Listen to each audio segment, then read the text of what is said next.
우리 오랜만에 우리 또 이 인사를 한번 해볼까요? 아름다운 세상입니다.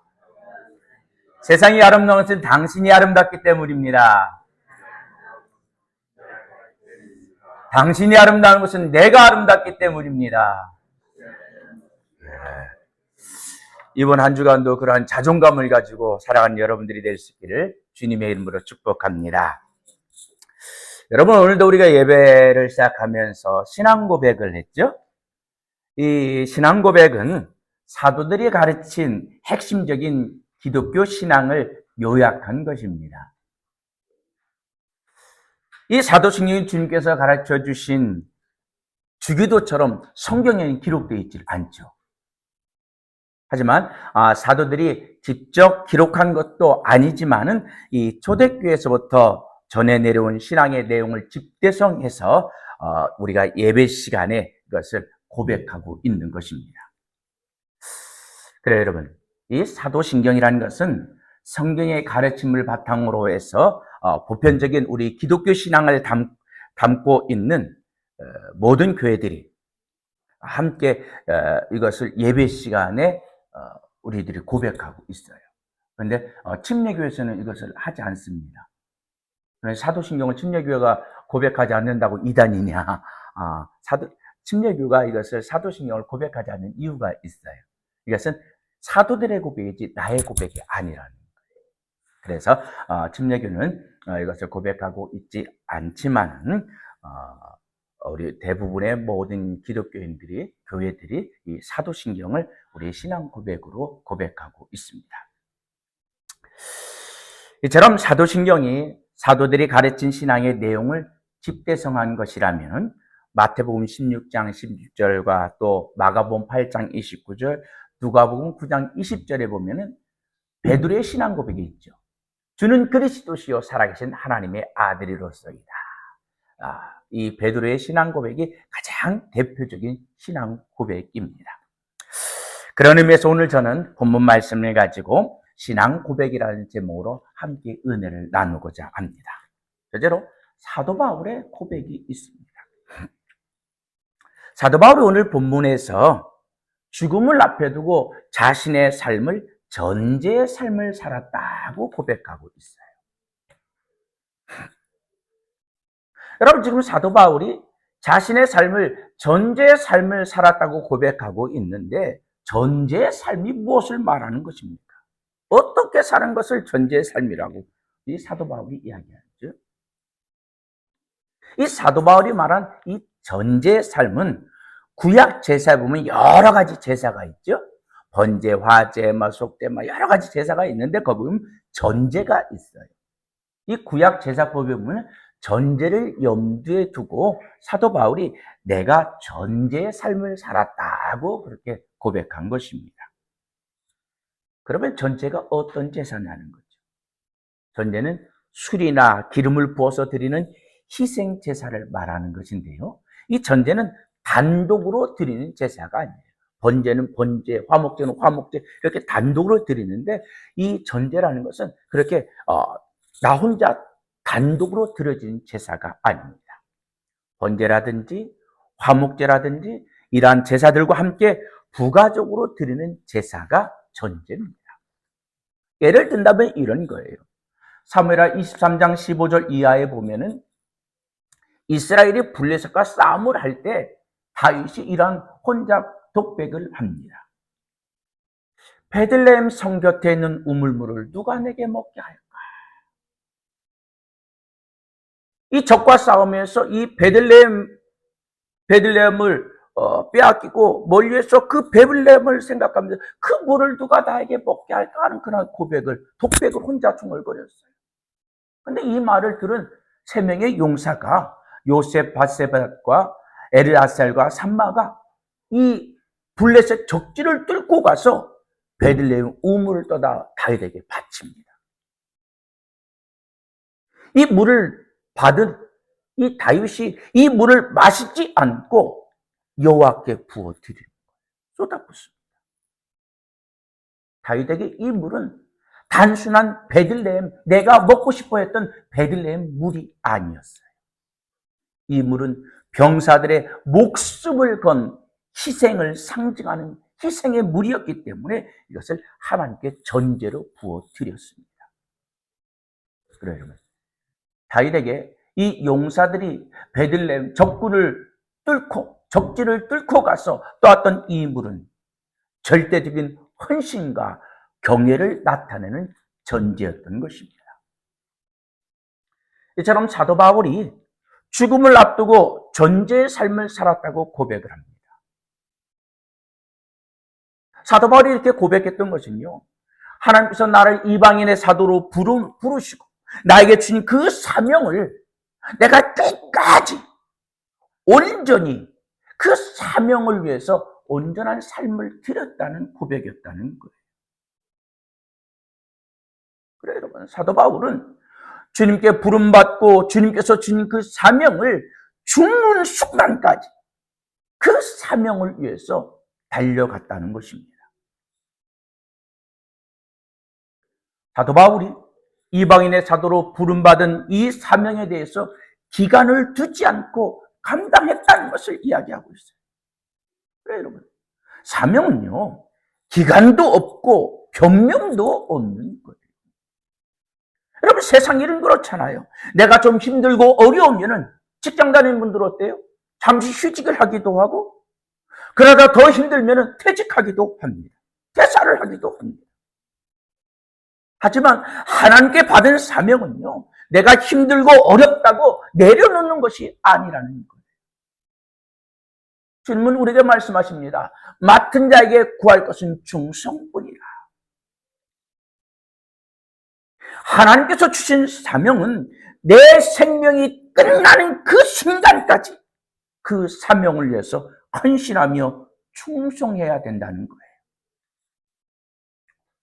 근데 요즘 현대인의 성도들은 어떻습니까? 신앙생활 하다가도 내 마음에 들지 않으면은 교회만 여기만 있냐는 거예요. 교회가 여기만 있냐고 교회를 떠나는 그러한 모습들이 너무나도 쉬운 결정들을 하고 교회를 떠나는 모습들을 보게 됩니다. 하나님께서 나에게 직분을 주신 것, 중직자로 세우신 것은 이 교회에서 절대적인 헌신과 경외의 삶을 살라고 나에게 직분을 주셨다는 거예요.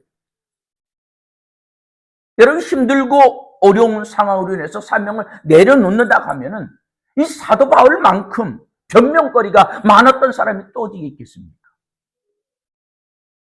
굶는 것을 밥 먹듯 하고 배가 자초해서 3번이나 죽을 고비를 넘기고 유대인들에게 돌을 맞아 죽을 뻔도 하고 유대인들에게 40에 하나 감한매를 5번이나 맞고 태창에 맞고 감옥에 갇히고 이 사도 바울이 당한 고난을 세려면은 셀 수가 없을 정도로 많잖아요.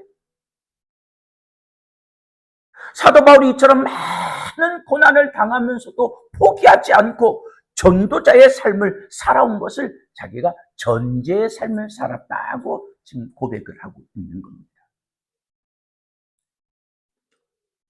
지금 사도 바울이 죽음을 앞두고 고백하고 있다고 하는데요. 그렇게 볼 수 있는 것은 전제가 내게 이미 부어졌다고 지금 말하고 있잖아요. 이 말은 사형 선고를 받은 거라는 거예요. 사형이 곧 집행된다, 떠날 시간이 가까웠다는 것을 의미하는 말입니다. 여러분, 지금 여러분들이 하나님의 부르심을 앞에 두고 있다면 여러분 무엇을 하시겠습니까? 이제 내가 며칠 후면 죽게 된다. 죽음의 날짜를 내가 받아놨다면 여러분 무엇을 하시겠어요? 일단은 내 주변 정리를 하시겠죠. 또 믿음의 사람이라면 우리 자녀들을 불러놓고 믿음의 신앙의 유산을 남겨주고자, 너희들이 엄마가 믿는 예수님, 아빠가 믿은 그 예수님을 너희도 믿었어. 우리 모두 주님 앞에서 함께 회화할 수 있는 그 시간이 되었으면 좋겠다. 아이들에게, 자녀들에게 신앙의 유산을 남겨주는 그런 유언도 남기실 테고, 또 얼마의 그런 재산이 있다면 그것을 어떻게 유용하게 쓸 것인지 자녀들에게 유언을 남기지 않겠습니까? 그런데 사도 바울은 이 하나님의 부르심을 앞에 두고 여기까지 인도하신 에베네셀의 하나님, 지금도 나와 함께 하시는 임마누엘 하나님, 나를 위해 천국을 예비하신 여호와 일의 하나님을 바라보면서 전제의 삶을 살려서 최선을 다하여 살았다고 지금 고백하고 있는 거예요. 여러분, 하나님의 일은요, 나이와 상관이 없습니다. 나이가 적든 많든 하나님의 부르시는 자리까지 하나님의 영광을 위해서 최선을 다하여 살아야 될 줄 믿습니다. 이것은 나이뿐만 아니에요. 환경도 마찬가지입니다. 여러분, 사도 바울이 좋은 환경에서만 이방인의 사도의 사명을 감당했습니까?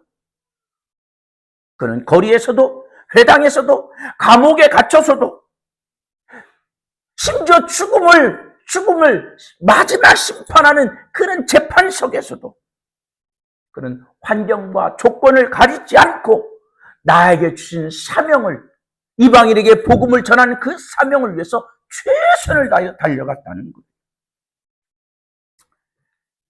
지금 우리 교회에서 연세 가장 많은 우리 장로님이 98세인데요.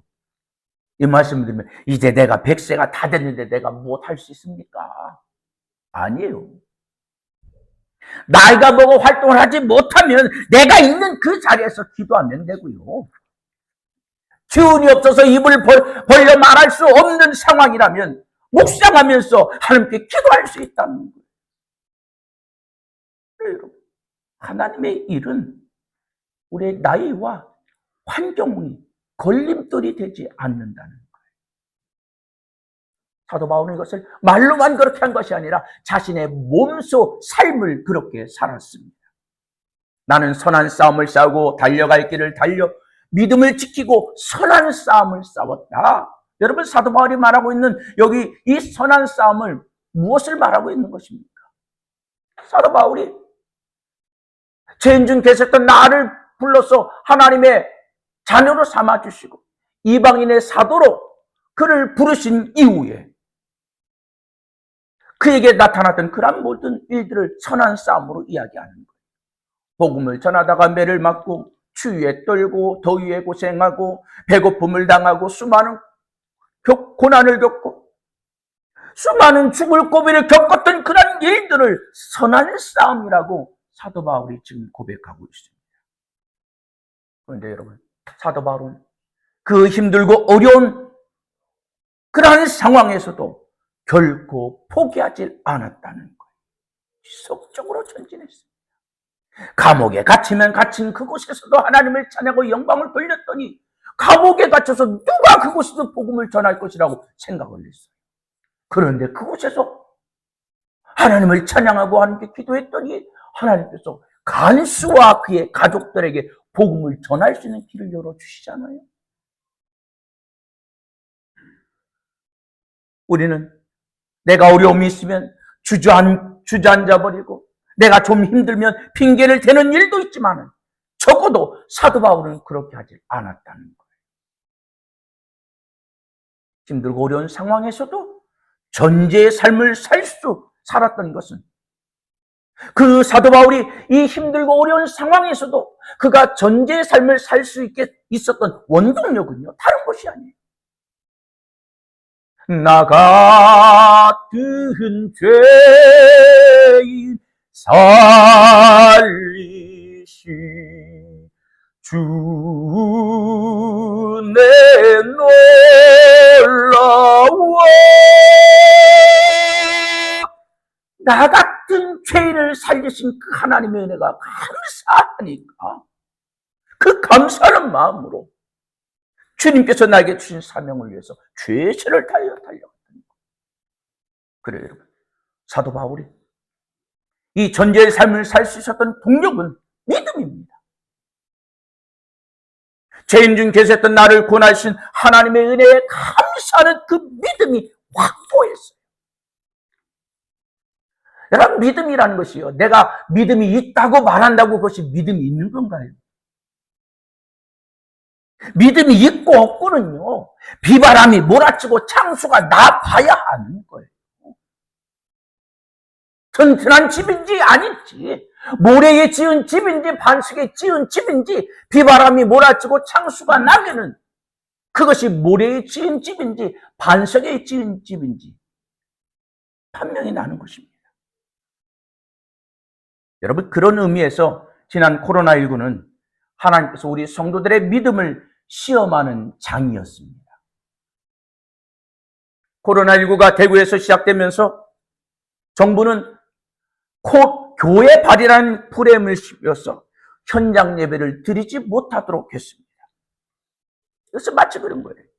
여러분, 작년 12월 29일에 무안국제공항에서 착륙하던 제주항공이 제주항공 여객기가 활주로 해서 외벽과 충돌해서 승무원 2명을 제외하고 179명이 사망하는 비극적인 사건이 일어났죠. 여러분, 이 사건을 무엇으로 기억하고 있습니까? 이 사건이 어떤 사건입니까? 네? 무안항공 사건입니까? 제주항공 사건입니까? 네? 그래, 지금도 무안항공이라고 지금 나오죠? 정확하게 말하면요, 무안국제항공, 제주항공 여객기 사건이죠. 네? 맞죠? 그런데 방송에서는 뭐라고 했어요? 제주항공 여객기 사건으로 계속해서 방송이 됐어요. 그런데 그러다 보니까 제주항공이 아닌 밤중에 폭탄을 맞은 거나 마찬가지가 돼버린 거예요. 무안항공에서 그 외벽을 잘못 설치해서 그 비행사는 최선을 다해서 그거는 한 거잖아요. 그 외벽이 뚫고 나간다고 그는 생각했던 거 아닙니까? 그런데 그 외벽이 콘크리트 벽으로 돼서 그걸 부딪히는 순간 폭발하는 것을 여러분들이 보았잖아요. 그렇다면 이것을 가지고 이야기할 때 무안국제항공 제주항공 여객기 사건이라고 이야기를 해야 돼요. 이것이 너무 길었나요? 그래서 짧게 해서 제주항공 사건이라고 그랬나요? 여러분, 어떤 일이 있을 때 그것을 어떻게 프레임을 시키냐에 따라서 우리의 머리에 각인이 되는 거예요. 코로나19가 시작됐을 때, 코로나19가 어디에서 제일 먼저 시작됐습니까? 대구에서 시작됐죠. 우리나라. 중국말. 우리나라 대구에서 시작하는데 거기 교회에서 막 일어나기 시작했잖아요? 그러면서 방송에서 뭐라고 그랬어요? 교회에서 이제 코로나 걸린 사람, 교회발, 대구 코로나발 막 그렇게 얘기하다가 교회에서 코로나가 걸린 사람이 나오기도 하면 그것 봐라. 교회에 가서 코로나가 걸렸다. 교회 가지 말라고 하지 않았느냐. 그래서 교회발 하면서 교회에서 또 코로나에 걸린 사람이 나오면은 막 교회 현장 예배를 고집했던 교회를 비난하는 그런 방송들을 우리가 얼마나 많이 접했습니까? 여러분, 이 코로나 때 얼마나 많은 교회가 문이 닫고 많은 성도가 교회를 떠났는지 아십니까? 통계에 의하면 코로나19 사태 때 직전인 2019년과 비교했을 때 우리 장로교만요. 주요 장로교단의 교인 수가 우리 교회가 속해 있는 대한예수교 장로가 10.3%가 감소했고요. 대한예수교 장로교가 5.9% 감소했고 대한예수교 장로의 백석측이 5.4% 감소했고 고신측이 5.1%, 합신이 5.8%, 기장측이 6.8%. 이렇게 종합해서 몇 명이 줄었냐면요. 54만 3,700명. 왜 이렇게 많은 성도들이 감소했습니까? 대면 예배를 금지하고 영상 예배를 권고하고 그러다 보니까 성도들 간의 교제가 약화되고 전도 활동이 위축되면서 성도들이 이렇게 많이 줄었어요. 서울의 대형교회 목사님들의 이야기를 들으니까요. 대형교회들이 현장 예배를 드리지 못했던 이유가 있더라고요. 현장 예배를 드리는 그러한 교회들의 장로들을, 사업하는 장로들을 정부에서 부르는 거예요. 그래서 그 장로들에게 당신들 가서 당신 목사님에게 현장 예배 그만두게 해라. 그렇지 않으면 당신의 회사 세무조사 들어간다. 우리 장로님 사업하고 계시는데 사업하는 분들이 아무리 정직하게 한다고 해도 나와 세무서에서 나와 먼지 털기들 세무조사하면 안 걸릴 회사가 어디 있겠어요? 사업하는 장로들은 막 쪼인 거예요. 협박을 하니까 장로들이 세무조사 나오면은 당장 회사가 힘들어지니까 목사님을 찾아, 목사님, 우리가 목사님 목회 활동하는데 모든 것들 다 하여튼 아낌없이 지원해 줄 테니까 목사님 우리 제발 현장 예배 드리지 맙시다. 영상으로 예배 드립시다. 장로들이 목사님에게 그렇게 권고를 하고 목사님들이 사업하는 장로들을 생각하니까 그들이 나 때문에 어려워진다는 그런 생각을 하니까 어쩔 수 없이 영상 예배로 드리기 시작했다는 거예요. 그런데 여러분들은 영상 예배를 드려보셨죠? 저도 이번에서 2번을 드려봤는데요. 영상 예배를 성도들이 드리다 보니까 어떤 일들이 있습니다. 방송에서 기독교 방송에서 몇 군데가 있는데 그곳에서 각 교회들의 예배 현황이 그대로 다 송출이 되는 거예요. 그러니까 이번 주는 사랑의 교회에 들어가서 예배를 드리고 다음 주는 명성교회에 들어가서 다음 주는 충영교회에 들어가서 다음 주는 분당교회에 들어가서 크고 유명한 목사님들의 교회에 들어가서 쇼핑을 하는 거예요. 그렇게 영상 예배를 드려다 보니까 너무 편해. 편의주의에 빠진 이들이 코로나가 끝난 지금도 교회에 돌아오지 않고 영상 예배를 드린 이들이 지금도 있고요. 그때 아예 신앙을 포기하고 앞에서 말씀드린 대로 교회를 떠난 이들이 53만 3천 명이라는 거예요. 여러분, 코로나19는요, 단순한 질병이 아니었습니다. 이것은 하나님께서 우리의 믿음을 테스트하는 시험장이었습니다. 여러분, 사단의 시험은 우리를 굴복시키는 유혹입니다. 우리를 쓰러뜨리고 굴복시키는 유혹이라면 하나님의 시험은 테스트의 성격을 가지고 있어요. 믿음의 조상 아브라함도 이 하나님의 테스트를 통해서 믿음의 조상이 된 것 아닙니까? 그런 의미에서 이 하나님의 테스트는 우리의 믿음을 장성한 분량에 이르게까지 하는 하나님의 은혜의 도구인 줄 믿습니다.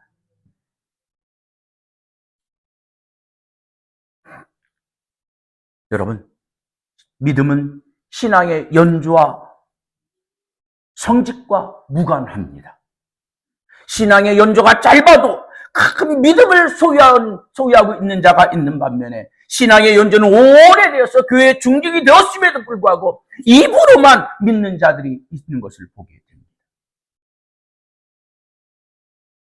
여러분, 사도 바울 한번 보자고요. 이 사도 바울이 다메섹 도상에서 예수를 만나고 그가 주님께서 주신 그 이방인의 사도의 길을 걸어갈 때 그의 신앙의 연주를 보면은 그가 일평생 예수에게 내 목숨을까지 바치면서까지 헌신할 수 있는 그러한 신앙의 연주가 아니었어요.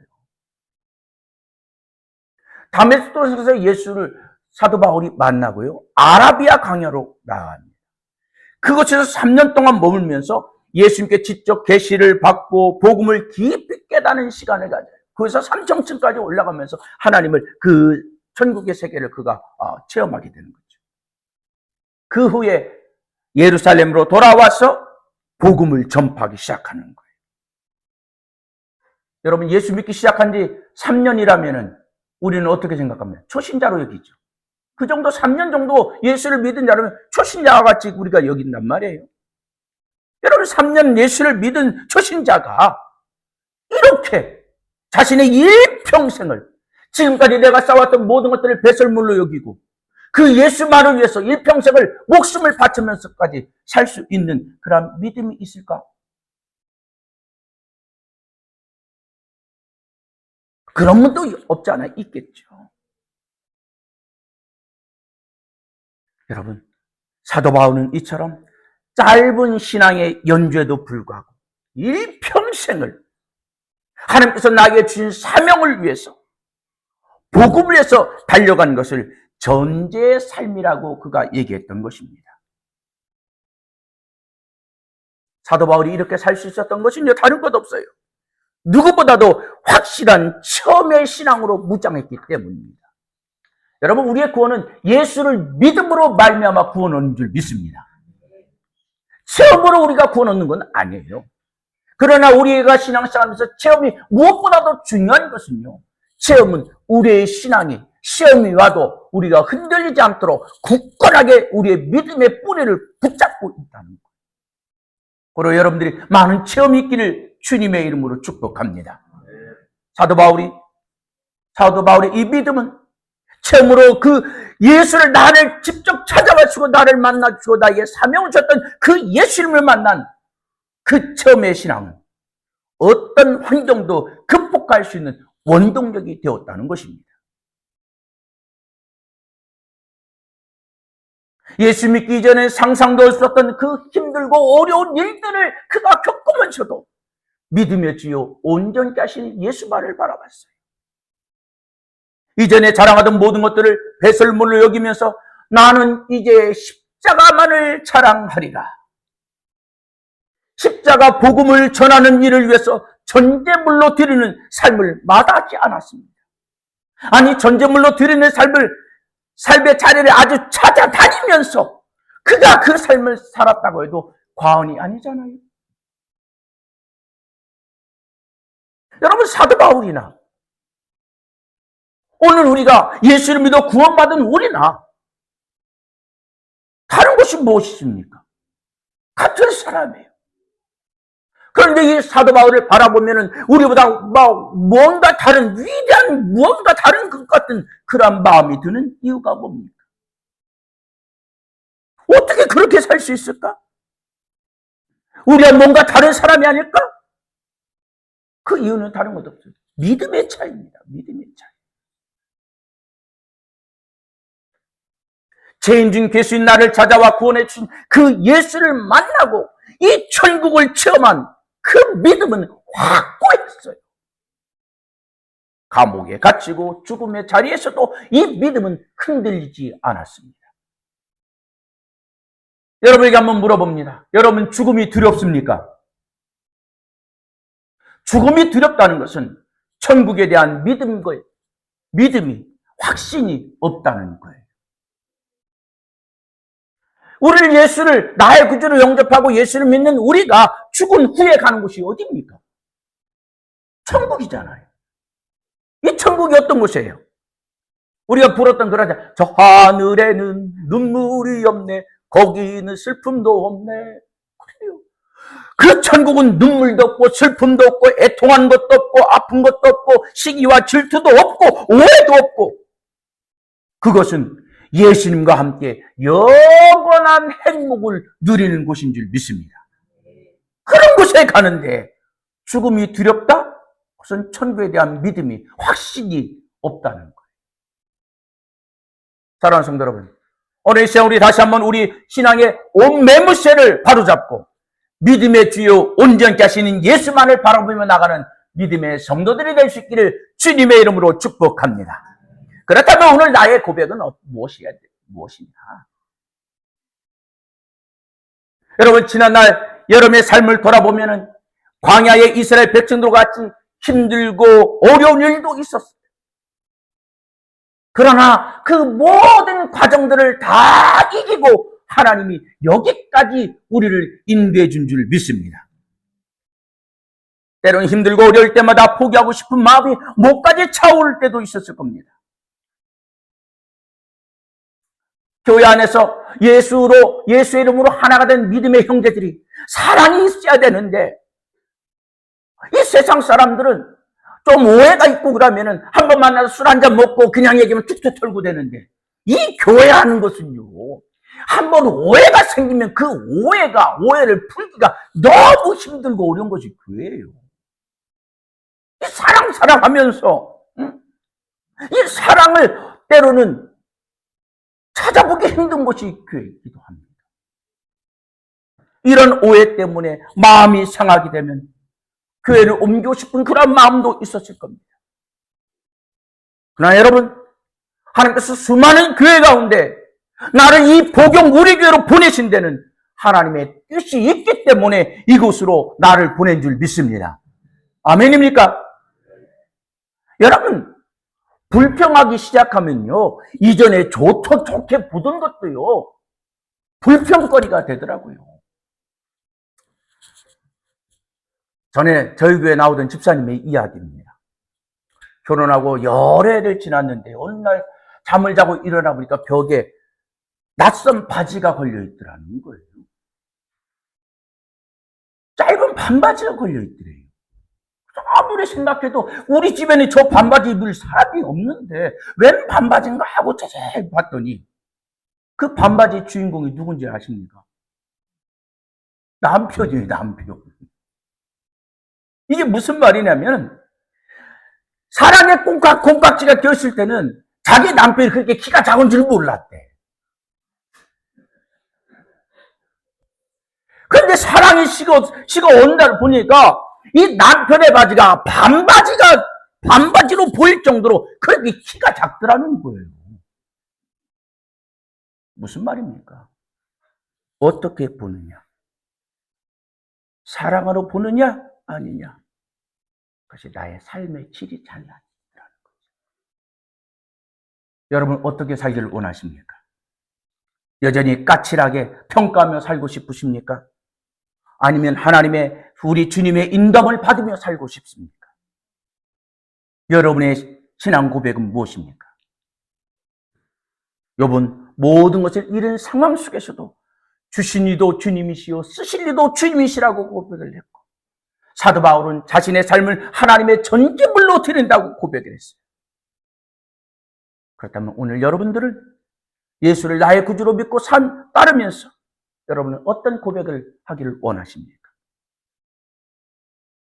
주님은 사도 바울을 통하여 고린도서 4장 2절에 우리에게 말합니다.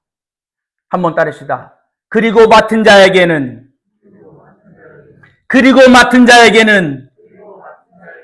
구할 것은 충성뿐이라. 네, 충성뿐이라. 하나님의 일을 맡은 자에게 가장 중요한 덕목은 충성입니다. 여기 충성은요, 단순한 충성이 아닙니다. 맡겨진 사명을 끝까지 성실하게 감당하는 태도를 말하는 거예요. 사랑하는 성도 여러분, 이제 우리는 현실의 환경에 흔들리지 맙시다. 나를 구해주신 그 하나님의 은혜에 감사하며 살아갑시다. 그 감사로 하나님께서 나에게 주신 사명을 끝까지 충성하겠다는 그 고백을 하며 살아가는 여러분들이 될 수 있기를 주님의 이름으로 축복합니다. 그래서 이 사도 바울이 말한 것들은 맡은 자에게 구할 것은 충성뿐이라. 하나님께서 나에게 주신 사명을 위하여 내가 끝까지 충성하겠다는 것이 여러분들의 고백이 될 수 있기를 주님의 이름으로 축복합니다. 주님의 이름으로 축복합니다.